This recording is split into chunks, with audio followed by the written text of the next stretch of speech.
ናይሎም መደብና እቶም ዝቐነናሎም ብዝተወሰነ መልክዑ እነልዕሎም ዝነበርና ጋህዲ ዝኾኑሉ መግለፂ ናይ መወዳእታ መዛዘሚ መግለፂ ናይ ምክክር ኮሚሽን ብምርኣይ ክንጅምሮ ኢና ኣብኡ ዝኔው ሽርሒ መብዛሕትኦም ኣብ ዝተፈላለያ ሚድያታት ትግራይ ዋላ ሚድያታት ናይ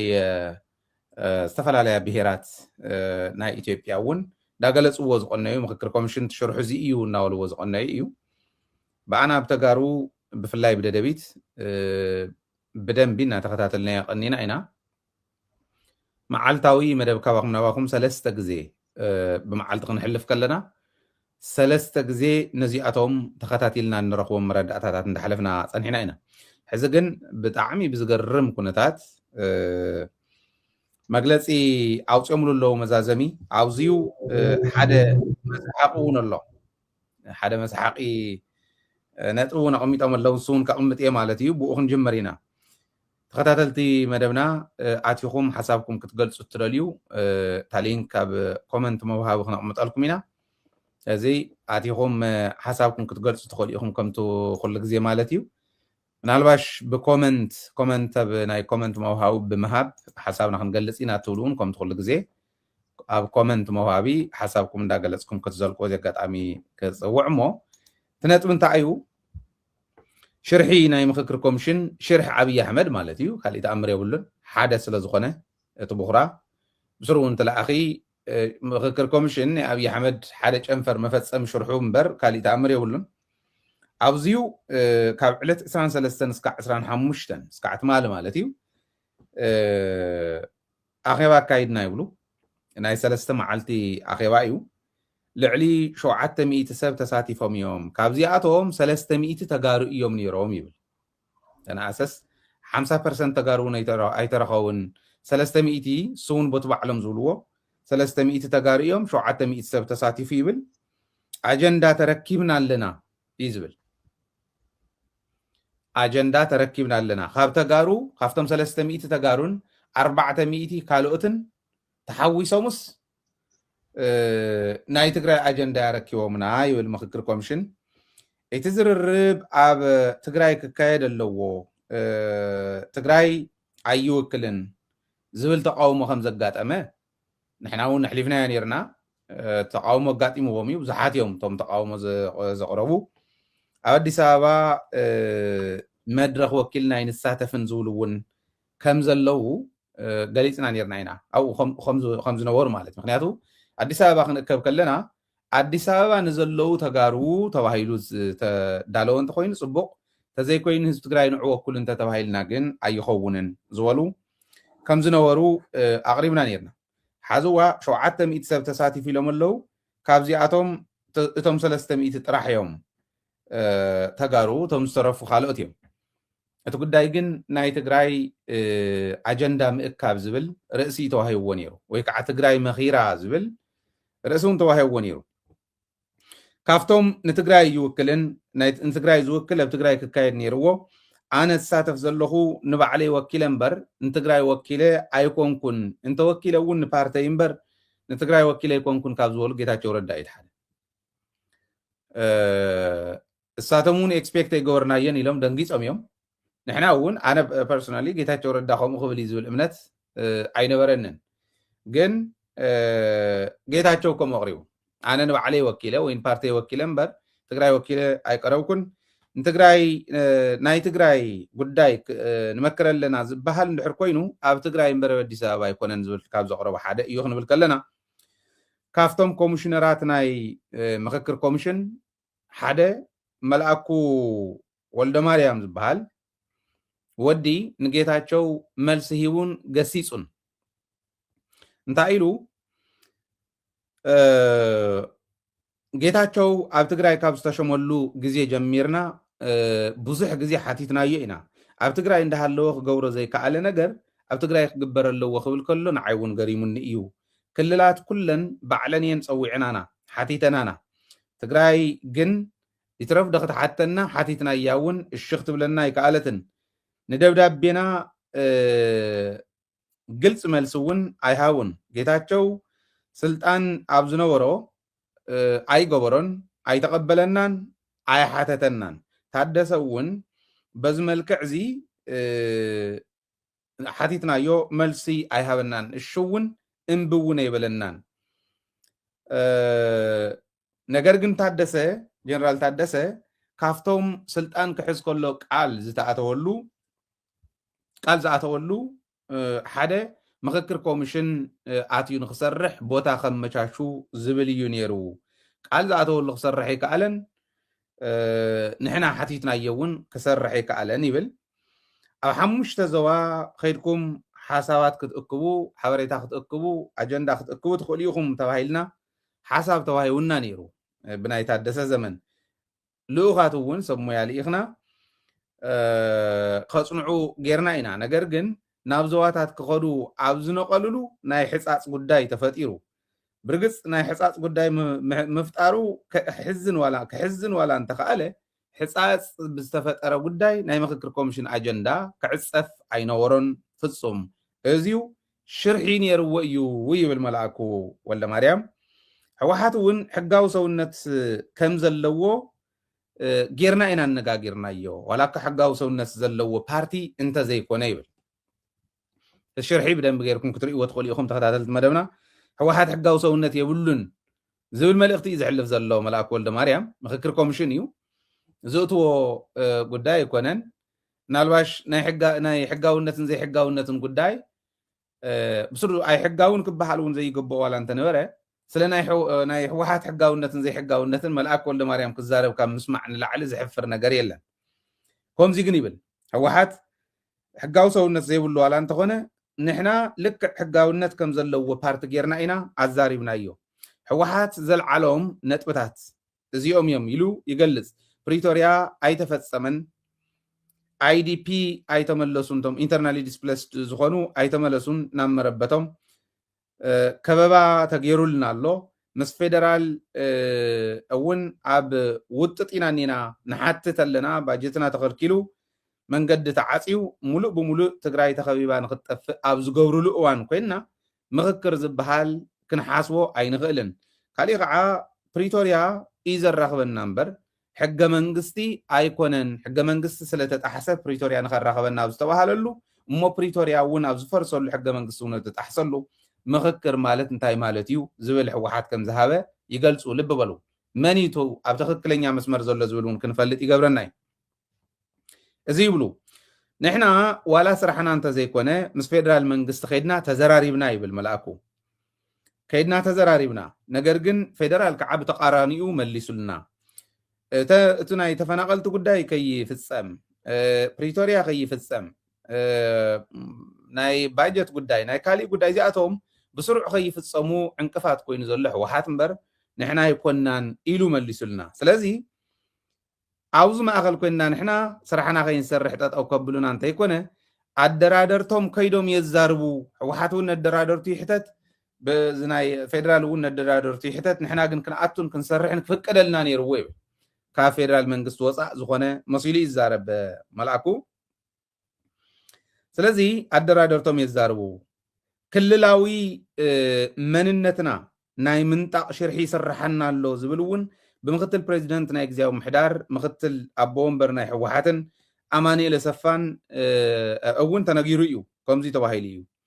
ክልላዊ መንነትና ንምንጣቅ ሽርሒ እዩ ዝሽራሕ ዘሎ ብዝብል ነቲ ናይ ምክክር ኮሚሽን ኣኼባ ናይ ኣዲስ ኣበባ ገሊፅዎ እዩ ሓሳብ ምቕራብ መሰሊ ኢልዎ እዚ ምባል መሰሊ እዩ ነገር ግን በቲ ሓደ ኣይተኣቱን ኢልካ እንዳኸልከልካ በቲ ካሊእ ግን ሽርሒ እዩ እንዳበልካ እንዳፈረጅካ ዝኸውን ኣይኮነን ይብል እሞ ነቱ ኣማኒኤል ዝበሎ እውን ይነፅጎ ሕዚ ኣማኒኤል ኣስፋሕ ኣቢሉ የቕሪብዎ እዚዩ ብጂኦግራፍን ናይ ጂኦግራፍን ዲሞግራፍን ቻሌንጅ ገጢሙና ዘሎ በዚኦም ዝፃወቱ ዘሎ ጂኦግራፊክሊ ትግራይ ንምኹርማይ ዲሞግራፊክሊ እውን ትግራይ ብሰፈርቲ ንምቕያር እዮም ዝሰርሑ ዘለዉ ዝብል ኣማኒኤል ኣቕሪብዎ ከም ዝነበረ ይፍለጥ እዩ ብሰፊሑ እንደ መብዛእተ ወለን ኢንተርቪው እዚኣ ዘይበለ ዝወፀላ ስታውስን ስለዚ ነዚ እዩ ከምኡ ዝብሎ ዘሎ ብዋናነት መንግስቲ እውን ክኸውን ይደሊ እቲ ምክክር ኮሚሽን እውን ክመስል ይደሊ እሞ እዚ ኢሎም የቕርቡ ማለት እዩ ኦኬ ሓሳብ ጥራሕ ስለ ዘቕርብ ዘለኹ ኣብዚዩ مجلس عاوزيهم اليوم نزيو حاويرو تطمير الرئيس لزلو مجلس ودب مدرخ بوليتيكا ودباتنا تግራይ نزيز ملكت ብዙሓት ፖለቲከኛታት ትግራይ ብዙሓት ምሁራን ትግራይ ብዙሕ እንዳወልቀንዮም እዮም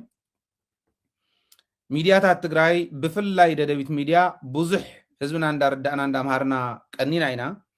ኣብ ኩሉ መደባትና መደብ እዚኣማ ይኹን ኣብ መደብ ከባኹም ናባኹም ይኹን ኣብ ዜና ይኹን ኣብ ኤቭሪቲንግ እዚ ዘይሓወስና ዝኸድናሉ የለን እተን ውድባት ብሓባር ዘውፅኦ 4 ውድባት ብሓባር ዘውፅኦ መግለፂ ምክክር ኮሚሽን ኣመልኪቱ ዝወፀ መግለፂ ይብል ሞ ኣብ ክንዲ ፕሪቶሪያ ምትግባር ትግራይ መኺራ እንዳበልካ ዝስራሕ ድራማ ከም ዘይቕበልኦ ዘይተዓደነ ስልጣን ናይ ምንዋሕ ሸውሃት ከም ምዃኑ ብዘይ ሻራዊ ኣካል ክምራሕ እናተገበኦ ባዕሉ ንባዕሉ ሽርሑ ዘፍፅመሉ ስራሕቲ እንዳሰርሐ ከም ዘሎ ናይ ኢትዮጵያ መንግስቲ ይገልፃ ውክልና ዘይብሎም ሰባት ተኣኪቦም ትግራይ መኺራ ኢሎም ኣዲስ ኣበባ ክሰርሑ ከለው ድራማ ካብ ምዃን ሓሊፉ ዝፈትሖ ዝፍይዶ ነገር ከም ዘየለ ብግልፂ ይቕምጡ ፀገም ሃገር ዘጋድድ እምበር ፀገም ትግራይ ፈቲሑ ፀገም ኢትዮጵያ እውን ክፈትሕ ዝኽእል ጉዳይ ኣይኮነን ትግራይን ኢትዮጵያን ከፈላሊ ርክበን ከስፍሕ ዝኽእል ከም ምዃኑ እውን ይገልፁ ብሰራዊት ኢትዮጵያ ተኸቢቡ ኣብ ዘለሉ ህዝቢ ትግራይ ኣብ ስካይላይት ሆቴል ተኣኪብካ ዝተገበረ ኣሽከዕላል ብጥብቂ ንነፅጎ ኢለን እውን ኣውፅአን ኣለዋ ማለት ተን 4 ውድባት ህወሓት ሓዊሱ ባይቶና ኣክሱማይ ዋዕላን ዓሲምባን ማለት እዩ 4 ውድባት ጥምረት ውድባት ወይ ከዓ መድረኽ ፖለቲካዊ ውድባት ብዝብል ተጠሚረን ዘለዋ ግዛእታዊ ሓድነትና ክምለስ ተፈናቀልቲ ክምለሱ ዕፅዋ ወይ ከዓ ናይ ህዝቢ ትግራይ ብደሞዝ ይኹን ብኻሊእ ዝግበር ዘሎ ዕፅዋ ብልዕሊ ህዝቢ ትግራይ ዝፍፀም ዘሎ ጠጠው ክብል ከበባ ብሰራዊት ኢትዮጵያ እውን ጠጠው ክብል ክግበር እናተገበኦ እዚ ዓይነት ሽርሒ ሒዞም ምምፅኦም ተቐባልነት ከም ዘይብሉ ይቕምጣ ካብ ከምዚ ዝበለ ዝወረደን ምሕፈርን ተግባር ክቁጠቡ ከም ዝግብኦም እውን ይሕብራ ትግራዋይ ኩሉ ኣብ ወፃነ ውሽጥን ዘሎ ክውደብ ከም ዘለዎ ሓድነቱ ከጠናኽር ከም ዘለዎ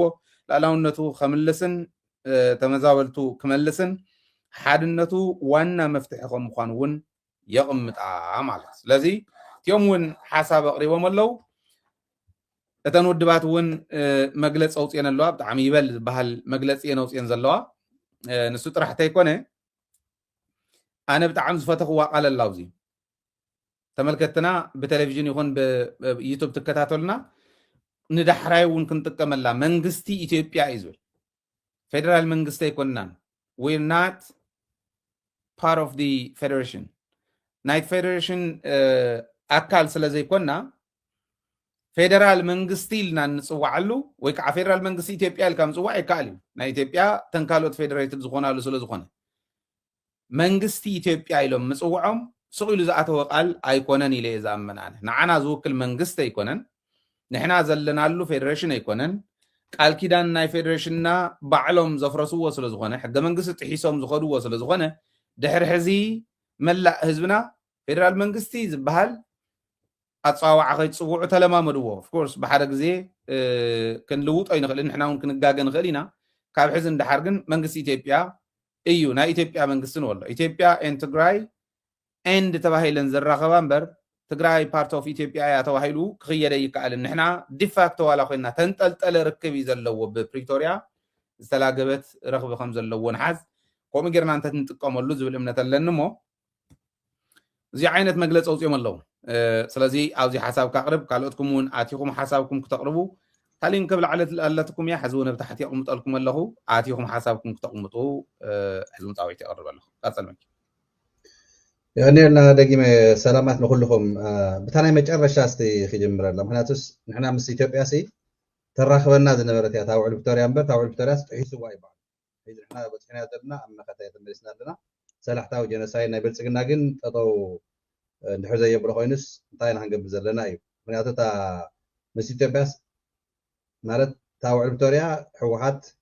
تناي فدرال من قصوون زفرمو وزيهم تلا ديرهم فتحوا أجمعنا يفتحون سلوزيو تقول بطريقة تحسوا وايد دقاقيمو تحسناي سمارد وقت أنا واحد مقدر طريقنا يونس تي وال بطريقة مستهاجر خرخبنا زغبو زبر زبر ودبات ناي 4 ودبات يا تا مجلسيت ناي حوحات طرح يكونت هو نساتهم من الاول دي معناتنا وحوحات فيسبوك زلز تلطوي تسوتو كده خناتهم من الاول حفشاو تفكر ينسخر رملا ግን እቲ ውዕል ቪክቶሪያ ሲ ከራኸበና ምስቲ ፌደሬሽን ክንራዳ ፀገማታት ዛቲና ክንፈትሖ እዩ ነይሩ እዚ ግን ብዙሕ ወርሕታት ከይረሎ ጠቅላላ አይዛተየኩምን አይፈልጠኩምን ውል ብዕል ኮይልና አይፈልጠኩምን በቃ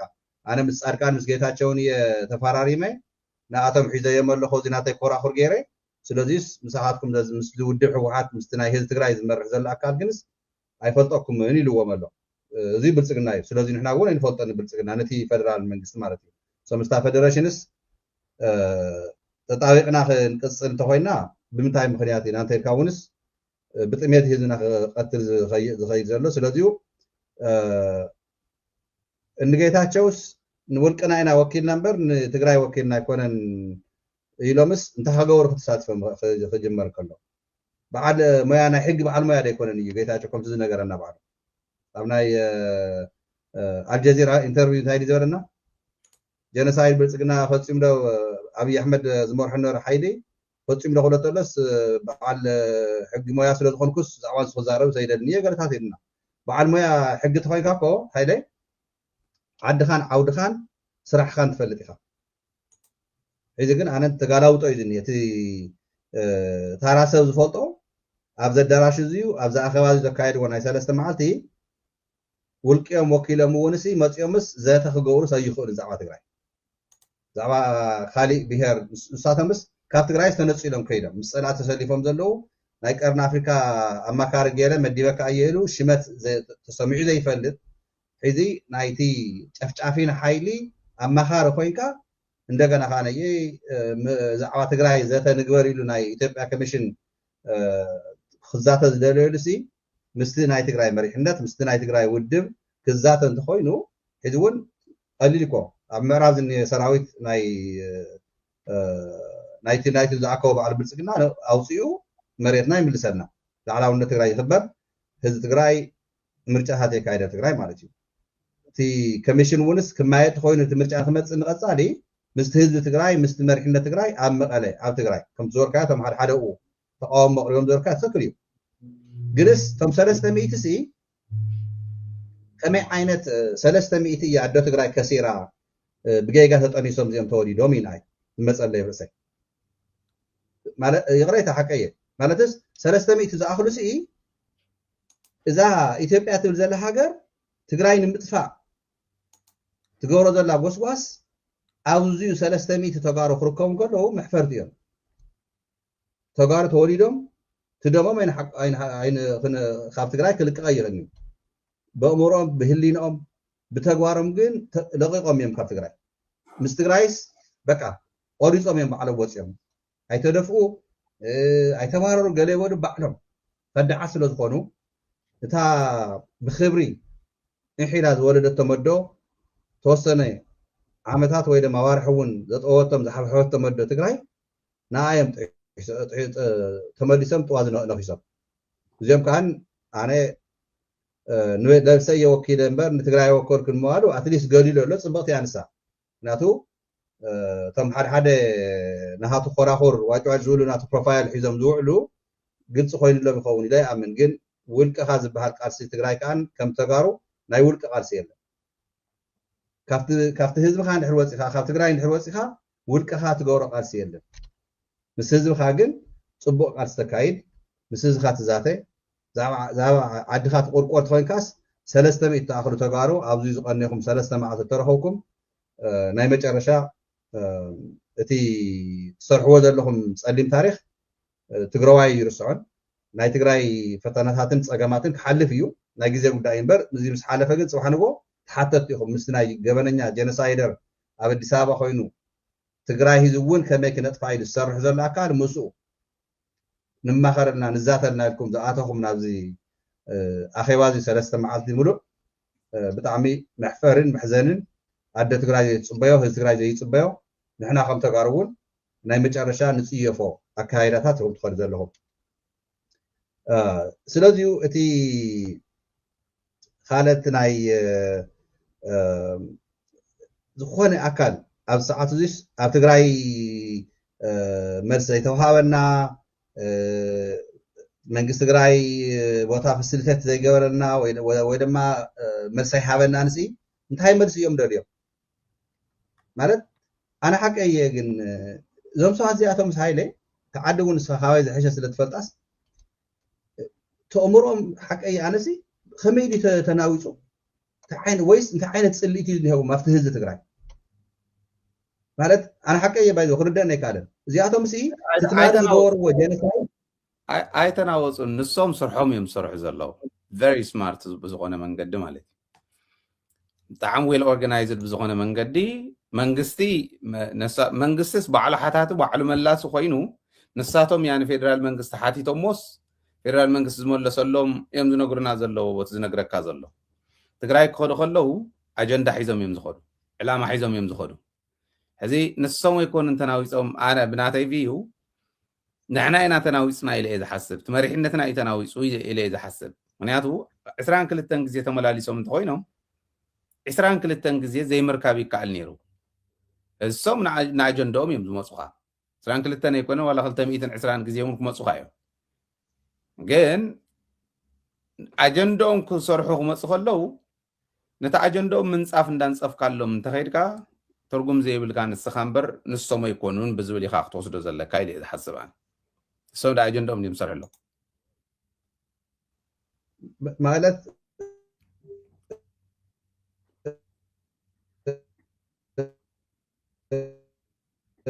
ትግራይ ኢሎም ከም ክልል ቆፅርዋ ትግራይ ኢሎም ሽማ ከልዕልዋ እውንስ ካልኣይ ሒዙ እውን እዞም 300 ይኹኑ ግና ደኻት እዮም ሓፈሻ ብጣዕሚ ሒዘካ ኣለ ኢንተርኔት ሳይት ትማሊ ዝነበረ ሓደ ይፈግዎ ብደንብ ገይሮም ብጣዕሚ ሒዙካ ፀኒሑ ንውሕ ዝበለ ኣለካ ዶ ኦኬ ቀፅል ሕዚ ማካለወይ ሶሪ እንታይ ደሲ ካብዞም ዞም 700 እዚኣቶም ሲ ቶም 400 እውን ቶም ኦኬ ዋላ ናይ ብልፅግና ልእኻት ኮይኖም ቶም 400 ሓፈሻዊ ቶም እኡ ዝነው ዝሓድና ተጋሮን ዞም 400 ናይ ካበይ ተኣከቦ መን ባዕሎም ይፈልጡ ኣብ ትግራይ ተፈፀመ ጀነሳይድ እዚኡ እንዳሃለወይ ትግራይ ሒዙ እውን ልዕሊ 35 ናብ 40% ሃለወይ ናይ ትማሊ ዝገበርዎ ጀነሳይድ ካብትን ተኣከበ ሕጉም ዛዕባ ትግራይ ክዛተዩሲ እንታይ ዓይነት ሓቀየ ማለት ናይ መጨረሻ ዝወረደ ታሪክ ክሰርሑ እንተለዉ ግን ፅባሕ ንጎ ትግራዋይ ነዚኣቶም ክርስዕ ነዚኣቶም ሒዙ እውን ምስ ፀላእትና ኮይኖም ናይ ፀላእትና ዓቕሚ ስለ ንፈልጦ ፀላእትና ዓቕሚ ንክረኽቡ ትግራይ ህዝቢ ትግራይ ክዳናገር ብዙያት ነገር ኣይኽእልን ግን 300 ብምዃኖም ኣብ ኣዲስ ኣበባ ይርደአን እዩ ልዕሊ ሚልዮን ትግራዋይ ከም ዘሎ ኣብቲ ኣዲስ ኣበባ ከም ዝሰማዕና ኣዲስ ኣበባ ከባቢ ኣንስ ብዙሕ ትግራዋይ ዘሎ እዋ ገረም ድሓን ወዳ እያ ሞ ኣነ ንእሽትላ ንክውስኸላየ እታ ግዛዕ ትሕዘካ ስለ ዘላ ብጣዕሚ ኣፀጋሚ ኮይና እወ ግን ፅለላ በቃ እታ ብሓፈሻውስ 700 ዝኣኽሉ ዝርዝሮም ተንረኽቦም ፅባሕ ንግሆ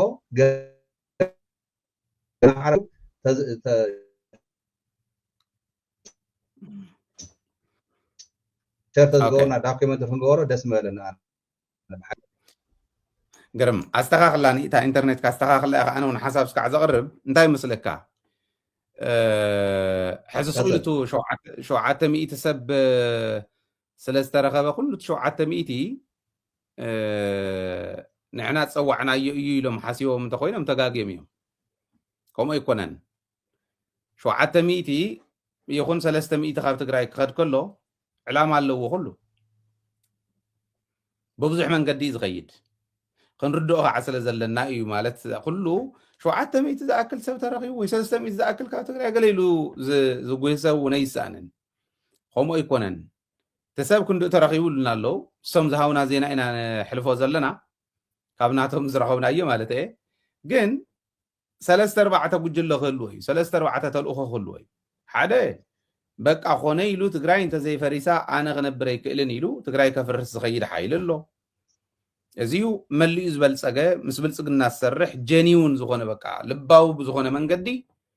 ኣሚኑሉ ምስ ብልፅግና ዝሰርሕ ትግራይ ከፍርስ እዩ እዚ ንፈልጦ ኢና እቲ ናይ ፃድቃን ዝመርሖ ዝበሃል ጠቕላላ ኣብ ትሕቲ ፃድቃን ዝኒሄ ቅርንጫፋት ብምሉእ ዘካተተ ክኾን ይኽእል እዩ እቲ ካሊእ እስኪ ክሪኦም እንታይ እዮም ዝገብሩ ዘለው ኢሉ እንታይ እዮም ክብሉ እዚ ኢሉ ብናይ ባዕሉ መንገዲ ዝኸይድ ክህሉ እዩ እቲ ካሊእ ብስሩ እውን ብተልእኾ ዝኸይድ እውን ክህሉ እዩ ብተልእኾ ዝኣቱ ክሪኦም ስለ ዘለዎ ኣንፈት ፀላእ ዝፍለጥ ከምኡ ጌርካ ስለ ዝኾነ ሕዚ ከምዚ ክብል ከለኹ እሞ ቃሊዕኻዮም ደዳው እዚ መን ከም ምዃኑ ትፈልጦ ኣነ ናይ ባዕለይ ፐርስፔክቲቭ እየ ዘቕምጥ ዘለኹ ኣይትስግእሉ ንሱ ለዚ ብዙሕ ፐርስፔክቲቭ እዩ ዘለዎ ክንሪኦ ከለና ኣብኡ ዝኣተወ ተተቃውሞ እውን ስኢሉ ኣይኮነን ዋላ ዘይተቃወሙ ብተልእኾ ከይዶም ሪኦም እንቢቦም ሪፖርት ክገብሩ ዝለኣኹ እውን ክህልው እዮም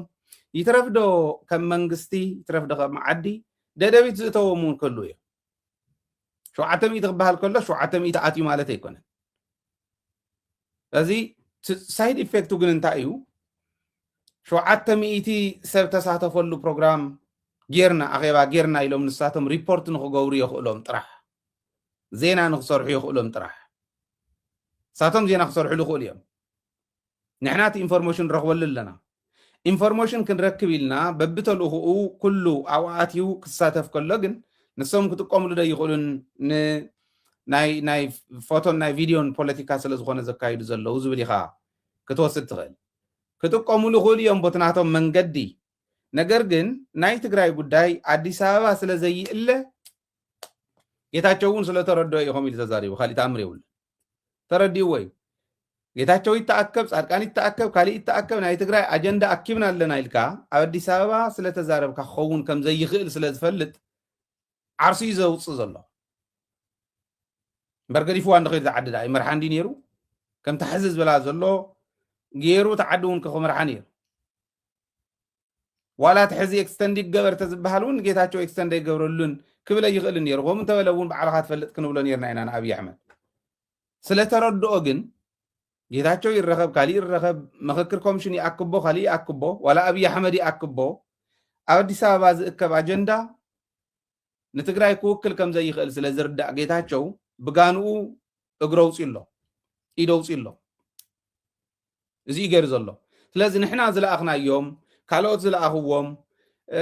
ውድባት ዝልእኽኦም ኩለን ውድባት እውን ክእትዋ እየን ባይዘው ኩለን ተንዓዲ ዝኒዋ ብፍላይ እምበርቲየን ባዕለን እውን ክኣታ እየን ግለ ሰባት ስኢሎም ክፈልጡ ዝልእኽዎም ክህሉ እዮም እዚኦም ተደሚሮም እዮም ክንድኡ ክኾኑ ዝኽእሉ ብዋናነት ግን እንታይ ኢና ክንብል ዘለና ትግራዋይ ኮይኑ ብፍላይ እቶም ኣብ ቅድሚት ኮይኖም ናይ ትግራይ ኣጀንዳ ብልፅግና እዩ ዝሪኦ ናይ ትግራይ ሽግር ብልፅግና እዩ ዝፈትሖ ኢሎም ህዝቢ ከደናግሩ በል ዝብሉ ዘለው ግን ተዝምለሱ ይሕሾም ሕጂ እውን ንባዕሎም ኢና ንመክር እምበር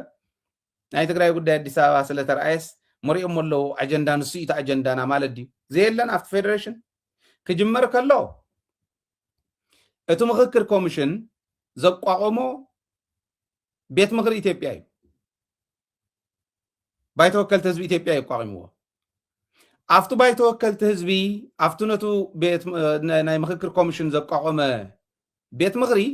ንሕና የለናን ኣይነበርናን ኣብ ዘየለናሉ ዝወፅእ ኣዋጅ ኣይምልከተናን ሕገ መንግስታዊ መሰልና እዩ ኣይምልከተናን ክንብል ኣብ ዘየለናሉ ዝወፅእ ስለ ዝኾነ ስለዚ ካብ መጀመሪኡ ውዱቕ እዩ ካብ ጅምሩ ፍሩስ እዩ ባዕሉ እቲ ምክክር ኮሚሽን ዝብል ብናይ ትግራይ ፐርስፔክቲቭ ክትሪኦ ከለኻ ገና ካብ መጀመሪኡ ዝወደቐ እዩ ዘናድድ የብሉ ዘቁጥዕ የብሉ ጥራሕ እንታይ እያ ተደሊ ኣብኡ ተሳተፉ ንመን እዮም እከለ መላእኹ ክፍለጥ እዩ ቶም ባዕሎም ኣትዮም ኮነ ኢሎም ናይ ትግራይ ጉዳይ ከበላሹ ዝኣተው ግን እዚኣቶም ኦረዲ ተሓተቲ ይኾኑ ምክንያቱ ቅድሚኡ እውን ዝሕትቶም ነገር ስለ ዘለዎ እምበር ናይ ምክክር ኮሚሽን ከም ዝበልክዎ ክቋቆም ከለውን ይንሃናን ክሰርሖ ዝኽእልውን ይንሃናን ንዓና እውን ክእክበና ወይ ስለ ንሃና ክዛረብ እውን ኣይምልከቶን ትግራይ ትኸዶ ዘላ መንገዲ ካሊእ ንሱ ዝኸዶ ዘሎ መንገዲ ካሊእ ስለዚ በዚ ደረጃ እንተ ተረዳእናዮ እዩ ግረም ዝብል እምነት እዩ ዘለኒ ኣነ እቶም 300 ይኽብሉ ከለዉ ክገልፅዎም ክፈልይዎም ከለዉ እቶም 400 ካብ ካሊእ ብሄር ዝብሉ ዘለዎ ይመስለኒ እቶም 400 ካብ ኣዲስ ኣበባ ከባቢ 300 ግን ኣምፂና ኢና ካብ ትግራይ ንምባል ኣብዝዩ ናይ ዲፕሎማሲ ስራሕቲ ክሰርሕሉ ዘለዎም መሪሕነት ትግራይ ሓደ ነገር ክጥቁም ንምክክር ኮሚሽን ብባጀት ደረጃ መንግስቲ ኢትዮጵያ ካብ ኤምባሲታት ናይ ዝተፈላለዩ ሃገራት ሓቲቱ እዩ ዘውህቦ ባዕሉ እቲ ምክክር ኮሚሽን እውን